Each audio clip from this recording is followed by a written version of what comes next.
interesante el conversatorio con el doctor Trajano Vidal Potantini. Doctor, le decía que íbamos a explicar un poco el problema de lo que afectó a los fondos de pensiones. Siempre hemos pedido que de los fondos de pensiones del portafolio tengamos una porción invertida en dólares, o sea, en monedas fuertes. Puede ser dólares, puede ser euros, yen, lo que fuere, protegiendo esos pesos de una devaluación de la moneda localmente. Y sabíamos que había una inversión no externa, no global, una inversión local en instrumentos en dólares, que ronda entre 25 y 30% del portafolio. Eso, en una economía de crecimiento, nunca afecta los fondos específicos. Pero cuando hay una economía que entra en deflación o entra en una inflación o hiperinflación, sí afecta. Y es lo que ha pasado con los fondos de pensiones. Los dólares que estaban invertidos en instrumentos hay que valorarlo conforme a normas internacionales de información financiera, NIF, que es como se llama, en la producción de la contabilidad. Esas normas dicen que tú tienes que valorar tus instrumentos al mercado, al precio o al mercado el que esté más bajo, para registrarlo en los libros. Y lo que han hecho el FP es diciendo, mira, al 31 de diciembre de tal mes, o 31 de enero o febrero, el portafolio se afectó porque el dólar bajó. Si bajó, y le pongo el ejemplo para usted y para los televidentes, si usted tenía $1,000, doctor, en una oficina que usted tenía alquilada a usted, suya, alquilada a Dari por $1,000, hace 2 años, usted estaba recibiendo mensual el equivalente en pesos de 60,000 pesos, 59,000 pesos. Mensual, todos los meses, en pesos.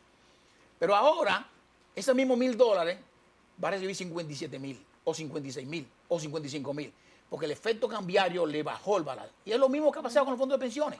Bueno, el problema con los fondos de pensiones es que no pueden ser un juego del azar, no puede ser un juego de casino, no puede ser un ejercicio económico. Todas las inversiones son así, doctor, todas las inversiones.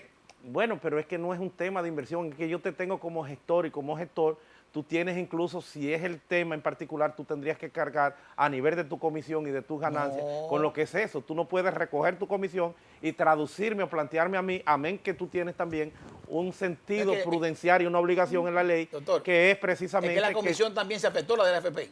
Seguro. Bueno, pero es que no se conoce. Porque del todo. No está bien. Pero es que no se conoce. Y es que hay un tema. Y es que es un porcentaje el tema de los dólares, pero es usted el que ha tomado esa decisión, esa determinación. Correcto. Entonces usted está operando con negligencia alrededor de lo que es el bien gestionar que le corresponde a usted y por el que está recibiendo comisiones muy altas. Simplemente pero hay un tema de rentabilidad que es una obligación que tienen en virtud de los artículos 59 y 96 de la ley, que usted no puede con una regresión o un planteamiento de que yo despierte en una pesadilla y que se están disminuyendo, que se están comiendo, que están afectando lo que es mi, porque si no usted no está en condiciones de gestionarme eso. Pero en ese sentido, doctor, la ADAF pues publicó una serie de informes y comunicados al respecto, donde ellos explican precisamente, como señala don Andrés, que al tener este 25% de inversión en dólares, el dinero está en dólares. Sin embargo, las leyes y las regulaciones le obligan a ellos a presentar su reporte, su registro contable en pesos, por lo cual tienen que hacer los números calculados a el dólar en referencia a cómo bajó de un 57 punto y pico a un 54, y ellos califican esto como una disminución contable transitoria no económica. Es decir, ¿qué dice la ADAF? Bueno, que cuando la tasa de cambio vuelva a la normalidad, esto se va a ver reflejado en los números, pero que sin embargo en el plano, valga la redundancia, real, el dinero, como esté en dólares, se mantiene intacto. Sin embargo, es que no estamos se ve ahorrando reflejado diferente en los registros contables, y por eso la gente no lo puede apreciar en este momento en la cuenta. Bueno, en este momento lo aprecian en las cuentas con un saldo negativo, con una disminución en lo que son sus recursos. Y más aún con una especie de connivencia lamentable alrededor de esos órganos reguladores que han devenido en ser un gran desorden. Fíjense que el gerente general del Consejo de la Seguridad Social tuvo hasta que renunciar, porque lo que se informa es que él mismo, en la única reunión que habían tenido previamente en el mes de enero, fue para orquestarle o para aperturar una investigación alrededor de lo que había sido su accionar. Una persona que me dicen que renunció y que me dicen hasta ahora que había tenido un obrar correcto alrededor de los temas, y sobre todo en defensa del esquema y del sistema. Ese lo extirpan, ese lo sacan o lo obligan a irse. Entonces siempre en este proceso de instrumentalización mediática, siempre habrán explicaciones científicas para una justificación y la otra. Lo que pasa es que no se ha dado resultado. Es una gran madeja, es el grito al cielo, es un impacto que tienen las familias dominicanas. Entonces hay que hacer ciertamente una renovación profunda, un cambio radical en todo este esquema, y de ahí el planteamiento que nosotros hacemos de la eliminación en principio de estos esquemas de administración y buscar un modelo. Están muchas personas que evidentemente son entendidos, que tienen una expertise técnica, en el caso del propio Andrés, que pudieran pues aportar en todo esto. ¿Cuál es si el esquema que tiene Estados Unidos, que tienen también AFP, pero de forma voluntaria, el que entienda, que tienen, si se quiere, es una participación hasta cierto punto auxiliar, que depende entonces sí de su labor, no en un sentido ni un carácter obligatorio como tenemos en la República Dominicana. Por eso para ir a lo que decía Dari, no vemos ningún banco ya que quiebre o que tenga ningún problema, porque tienen fondos y fondos producto de eso que nosotros denominamos y hablamos de una especie de estafa piramidal, que es la estafa perfecta para mi juicio, porque es un ahorro obligatorio del gobierno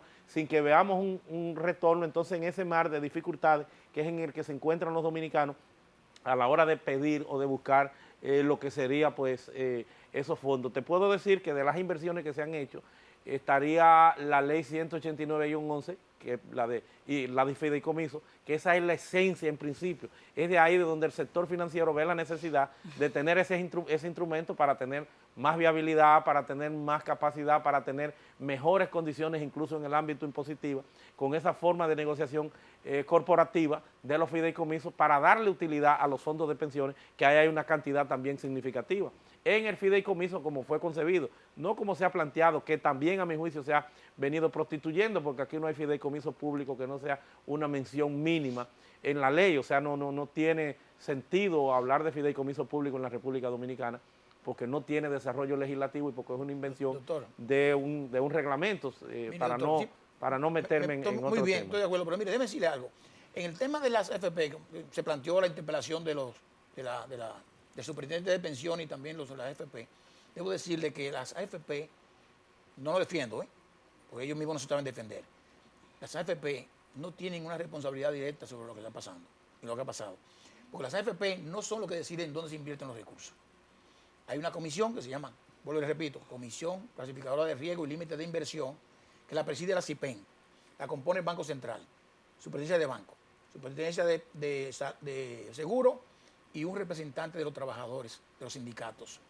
Esas 5 entidades y personas son los responsables que dicen de un instrumento que emita una entidad cualquiera, suya, por ejemplo, un puerto de bolsa, si califica, tiene la clasificación internacional para ser capaz de que los fondos puedan invertir.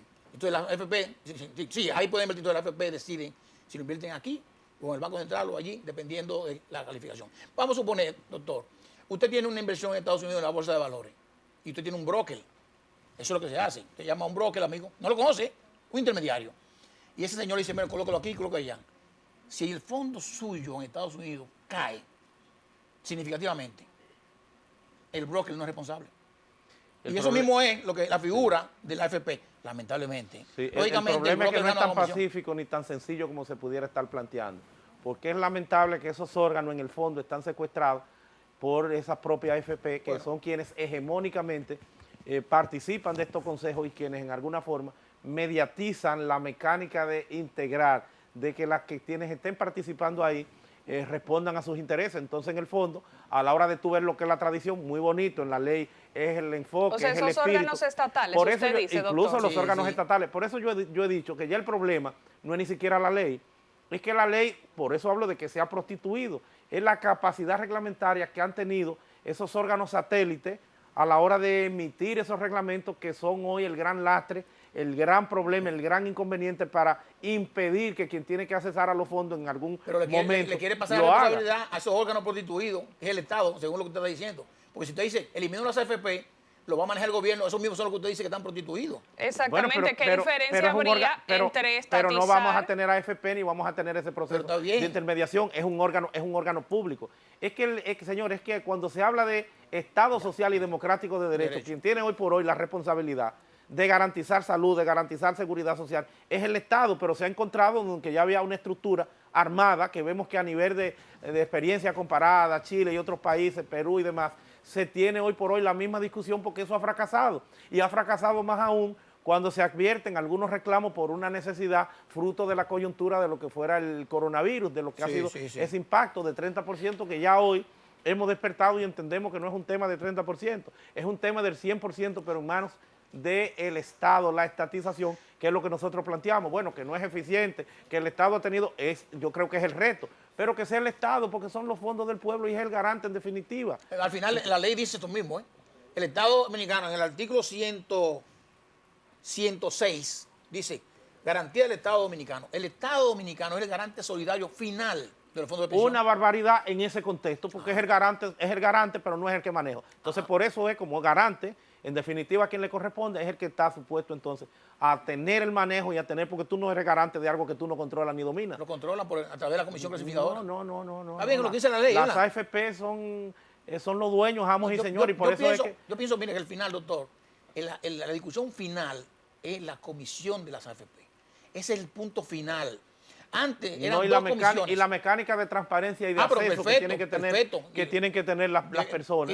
Y lo hay. Lo que tiene que hacer es, como usted dice, auditoría. Ellos tienen auditorías externas, pero también está la CIPEN, que se supone que es el órgano regulador y supervisor. Y que debería la CIPEN tener un rol más activo de cara a la población. Sí. Bueno, tiene muchas cosas en la página web, pero para mí tendría poco sentido manejar o mantener el mismo esquema que no sea estatizar. Es lo que nosotros planteamos y lo que vamos a seguir reivindicando. De la AFP es un tema que conlleva una discusión amplia.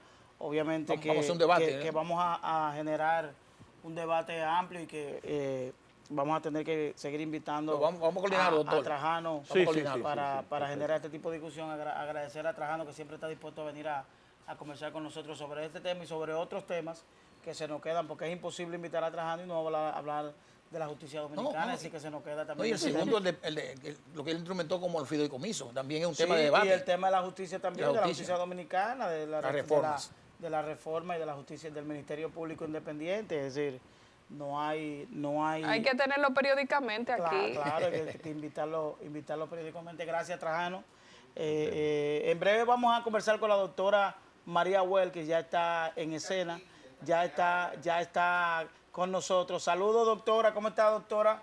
La doctora María Well desde los Estados Unidos con nuestro segmento de migración. Buenos días, doctora.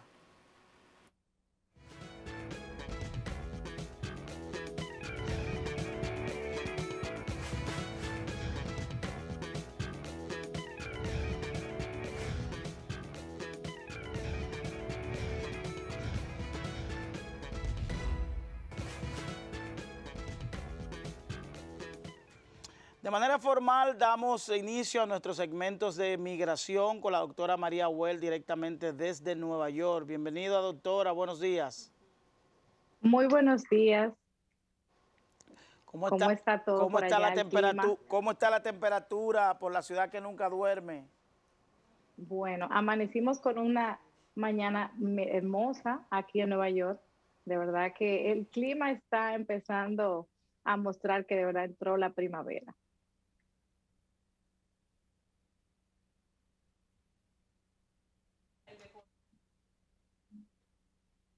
Me perdí el audio. El tema que tenemos para hoy.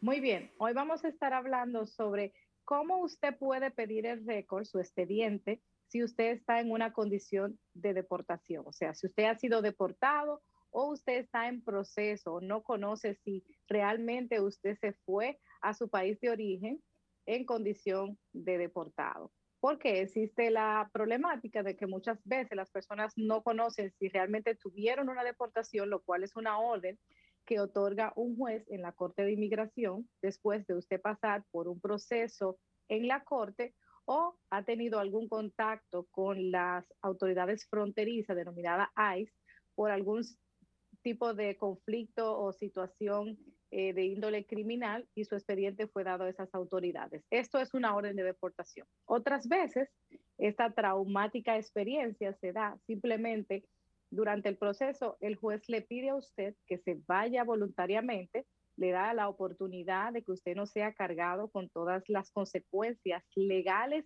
y procesales que se toman en cuenta cuando usted es deportado. Si usted opta por la salida voluntaria, usted es exonerado de estas consecuencias legales y económicas. Entonces, muchas veces las personas no saben si se fueron con una orden de deportación a su país de origen o si realmente fueron deportados. La forma de usted saber si está en una condición de deportación o en una salida voluntaria y quiere arreglar papeles en el futuro, simplemente usted quiere conocer su historia migratoria y saber cuál es su situación, puede pedir un récord. Existe una ley dentro de los Estados Unidos que se llama Freedom Information Act, se llama FOIA en español, por sus siglas en español, FOIA, lo cual le permite a usted, sin ponerlo en riesgo ante las autoridades del gobierno americano, pedir su expediente. En este expediente usted va a poder verificar, dependiendo de la organización por ante la cual le corresponda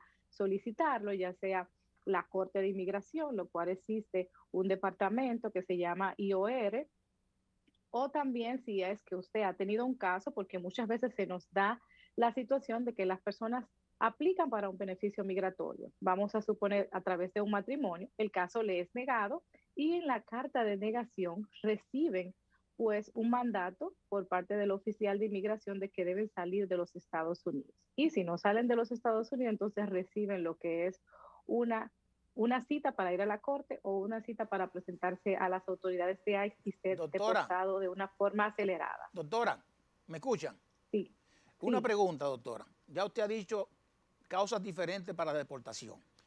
Lo que yo conocía y mucha gente conoce, y aquí hay mucha gente deportada, es que para usted conseguir un perdón había que cabildear un legislador en Washington, en el D.C., para que esa persona introduzca su caso y averigüe. Inclusive había un fee en el medio para ver si usted podía calificar para un perdón y que se le pudiera dar la residencia de nuevo, dependiendo si fue por asesinato, por droga, por lo que sea, por violación de género. ¿Qué cosa hay de eso? Bien, la solución de cuando usted ha sido deportado, o sea, si usted quiere arreglar papeles, primero usted tiene que tener un familiar inmediato que pueda hacer la petición por usted o usted debe ser elegible para una petición independiente. Eso es lo primero. En medio de lo que es el procesamiento de su beneficio migratorio y que se le otorgue lo que es la reentrada a los Estados Unidos como un nuevo inmigrante, realmente usted va a necesitar un perdón, dependiendo de cuáles fueron las razones por las que usted fue deportado o se le dio salida voluntaria. Entonces sí se evalúa cuál es el formulario por ante qué departamento. En este momento es el perdón más usado para estos casos de deportación es el formulario I-212, el famoso 212. Se presenta por ante su consulado. El consulado americano que está en su país de origen es el que tramita este perdón conjuntamente con la solicitud de visa de inmigrante cuando se presenta ante el oficial. Otras veces, si es una petición independiente, se puede tramitar a través de las oficinas de inmigración, pero todos los casos que son representados desde el país de origen son conectados con el consulado de alguna u otra manera o la embajada y ellos tramitan este expediente ante el oficial o la oficina local correspondiente al caso. Definitivamente no tenemos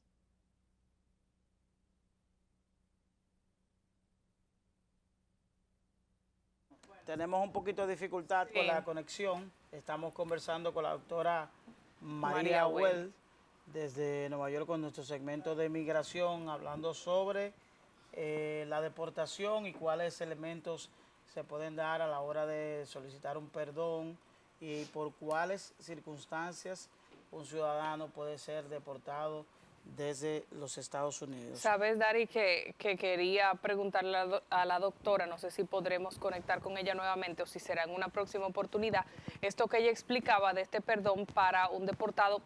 volver a entrar como residente en los Estados Unidos para vivir allí, si este perdón aplicaría ya en el caso de que la persona lo que desee sea una visa después de ser deportado. Okay. Cambiar su y estatus. exactamente, y diga, mira, yo aprendí mi lección, mi perdón, pero ya yo iré solamente a visitar a Estados Unidos, a ver qué condiciones se cumplirían allí. Pero pues ya será para una próxima oportunidad que entonces conectaremos con la doctora María Well. Si la persona califica para una visa, puede calificar para ya su estatus de residencia, lógicamente si tiene el arraigo de la persona que lo puede hacer. Claro. Esa es mi opinión, ¿eh? Okay. La que sabe de eso es la señora, ¿verdad? Claro. Así es, lamentablemente perdimos el contacto con la doctora María Well, ya será para el próximo miércoles que tendremos contacto con ella con otro tema de interés y completar este tema de la deportación. Vamos a una pausa y en breve estaremos conversando aquí con Hipólito Polanco. Hipólito Polanco es dirigente del Partido de la Liberación Dominicana y aspira a ser candidato presidencial por ese partido. Volvemos en breve.